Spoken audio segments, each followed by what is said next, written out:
Welcome, dear followers of Karate Do World News channel. This is our 6th live broadcast in the series, and I'm Erman Akbudak, and we'll be sharing here the recent news and actions of Karate every Saturday on the Karate Do World News channel. Please join me this week to take a look at the headlines if you want to learn what has just happened or is happening about Karate Do around the world. So there's a countdown, and we are counting down for the Tokyo 2020 Olympics. Only 40 days are left, and nearly 20 days are left for Karate's Olympic debut, which will be on stage for the first time. And our second headline on the list is all the Olympians for the Karate's debut at Tokyo Olympic 2020 confirmed this week on Monday, the 21st of June, this week. And our third treat on our agenda is National Federation teams and competitors are getting ready for the Olympic clash. We have the news from the Turkish flag holders. 7 qualified Olympians are on a training camp in Erzurum, which is in the east city of Turkey. So let's take a deep and much deeper look at the details. Number 1, our 25 days, we can say, which are left for the Tokyo Olympics to kick off, and 40 days are left to see the Karate's first appearance for the games in its history.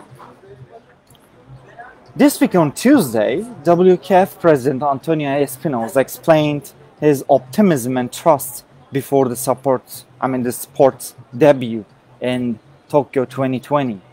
He said that it's been a dream for so many years and for so many millions of people that finally their dream will become a reality. Karate deserves its chance in the Olympic spotlight after the federation's hard work in the past few decades to overhaul its structure and tick all the IOC's, Olympic Committee's boxes on universality, fairness, equality, and transparency, among others. He expressed his happiness that Committee and kata were selected because this displays a very complete and a full picture of the sport. He claims that it will grow the sport's international profile and attract new audiences. He says, "I'm sure about that. The Olympics is a huge catalyst for our sports. This is something that will be shown after Tokyo." So the long time, since 1998, I think, WKF president highlighted that in his interview that they're not targeting Karate Do practitioners, but the general public. And of course, attractive competition that will be shown to these spectators who are out of Karate context can help them discover any uncovered feature of Karate Do while watching the competitions in the Olympics in Tokyo. Let's remember that there will be no international visitors allowed at the Olympics due to the COVID-19, unfortunately. It will be a totally different games, but the president is still hopeful, and he says that he will be watching the competitions with the present Japanese Prime Minister Yoshihide Suda, who is already a 3rd dan black belt karateka, which is assumed to be something very special. Also in the WKF's official website, It is reported that the federation is doing his best to show the sport deservers of its Olympic status and karate's exclusion from the next Summer Games, I mean Paris 2024. This is an unfortunate decision, of course. We can remember, we talked about that. But there are some still hopeful messages saying that the effect of karate's involvement in Tokyo will be appreciated by the International Olympic Committee, and they will reconsider it to contribute to the Olympics value. Personally, I should note that we have to concentrate on creating the best impression on those who have never watched Karate Do, with the, of course, with the help of flawless organization and flawless, perfect, immaculate athletic performances, and of course fairness, together with the high spirits of Karate Do. And I remember having an interview with the WKF referee commission chairman, the Swedish Javier Escalante, in 2018 at a Premier One League tournament in Istanbul. He said that they had applied some drastic changes and regulations for the competition rules for the karate to be approved as Olympic. Like, for example, the organization of kata competitions, where no flags have been used since then. I mean, since the 2018 changes, by judges to show their decision on who the winner is, because that was found to be puzzling, you know. And it started. I mean, that regulation got started being implemented, and it was replaced by a new, more technological regulation, which is called the electronic kata judging system, that is solely based on the points for each side. I mean, for every, not each side, but for every competitor, for every kata performer. And it is, as you may know, announced just after the performances. And I also remember asking to Mr. Escalante for these reasons, the reasons underlying these revisions.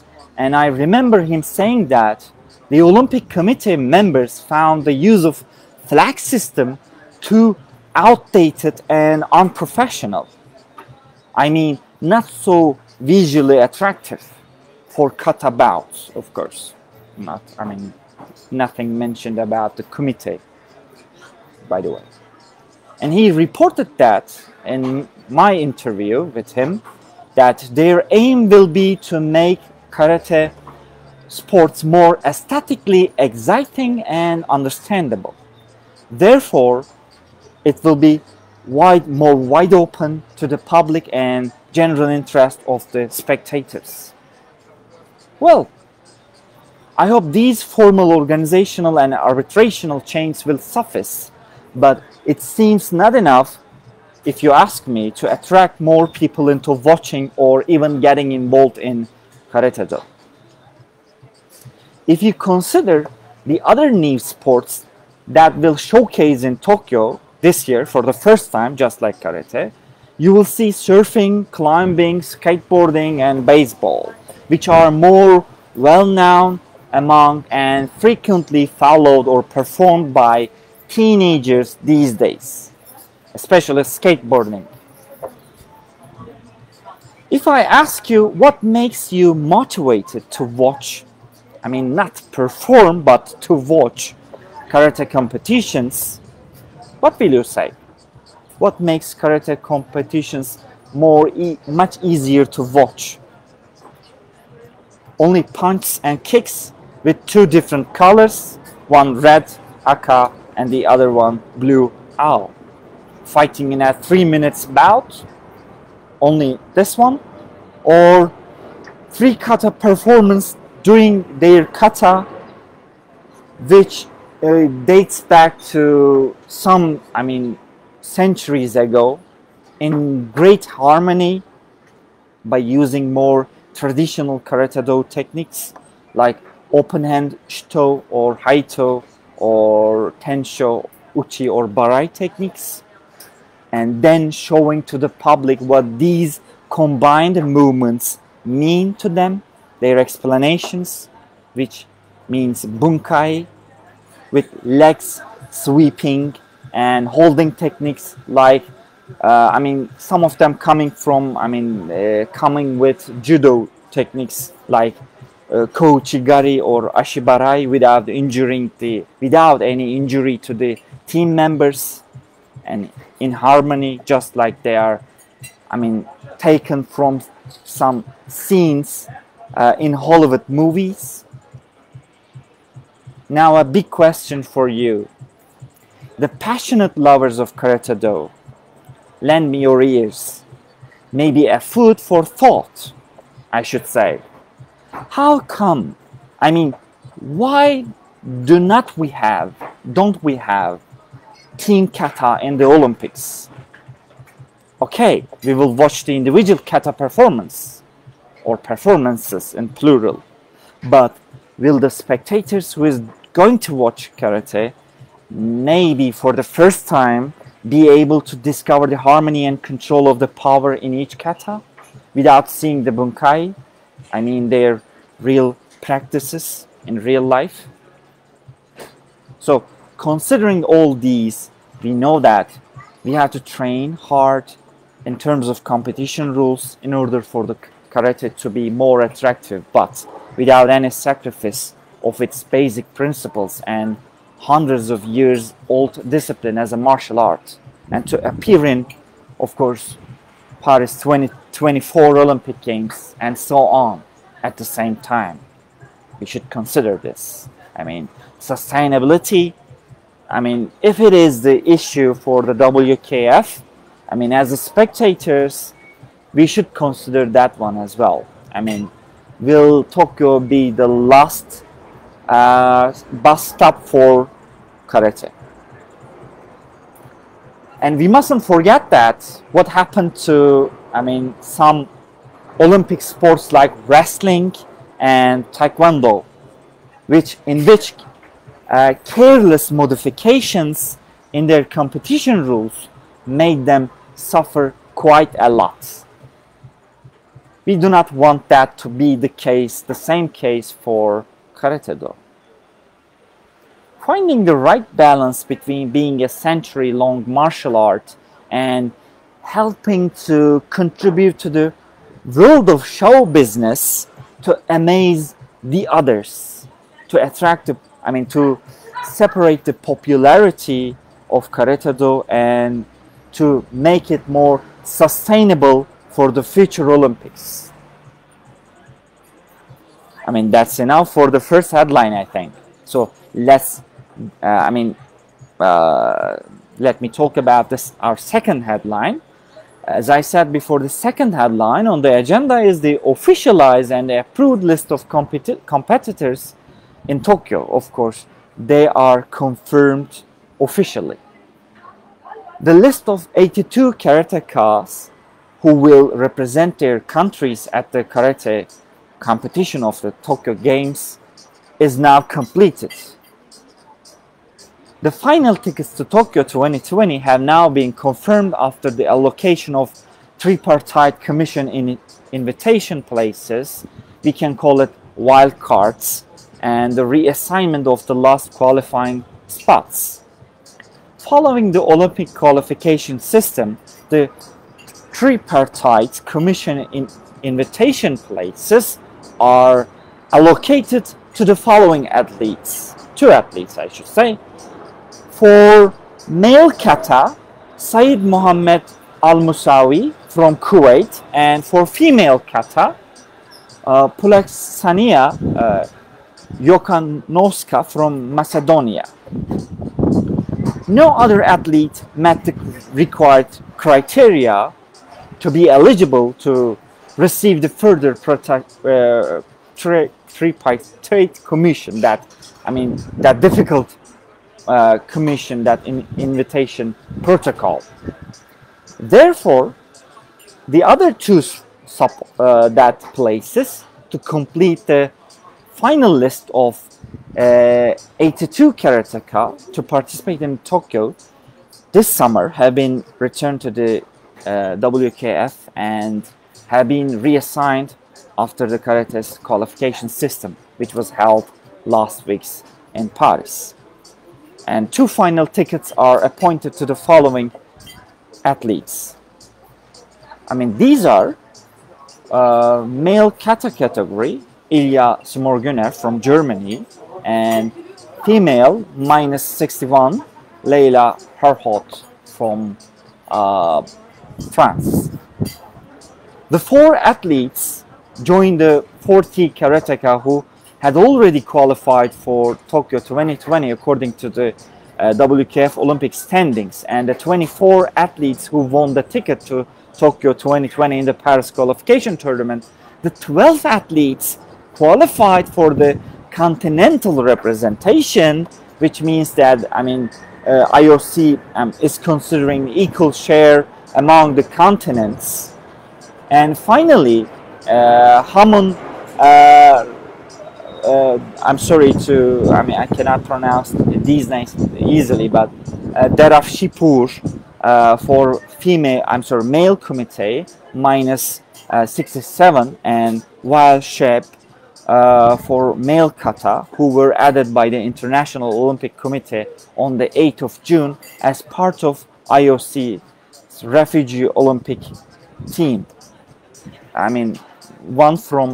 Two of them are now qualified to compete under the flag of refugee Olympic team.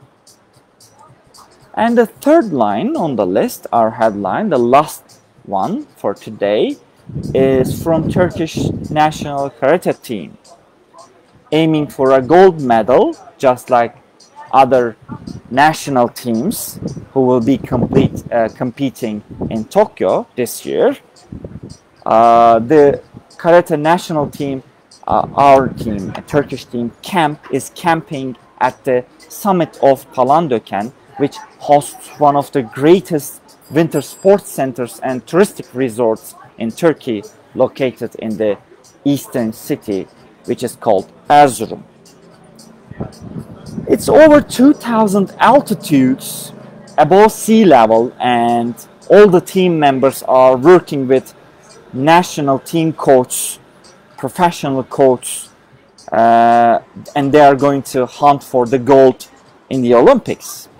I wish good luck for all the athletes on behalf of KWN editors and reporters here, and personally as a member of Turkish Karate Do family. And fingers crossed that those who are top quality competitors in their categories will be honored to stand on the medal podium. That's all for this week. We are always hopeful to feel the excitement of Karate Do with you here or at your dojos. I'm grateful to watch, follow us. I will be pleased to read your comments as well. I will be meeting you in another KWN videos and interviews with athletes, maybe coach and arbitration in the weeks to come. Stay tuned with the Karate Do World News. Os.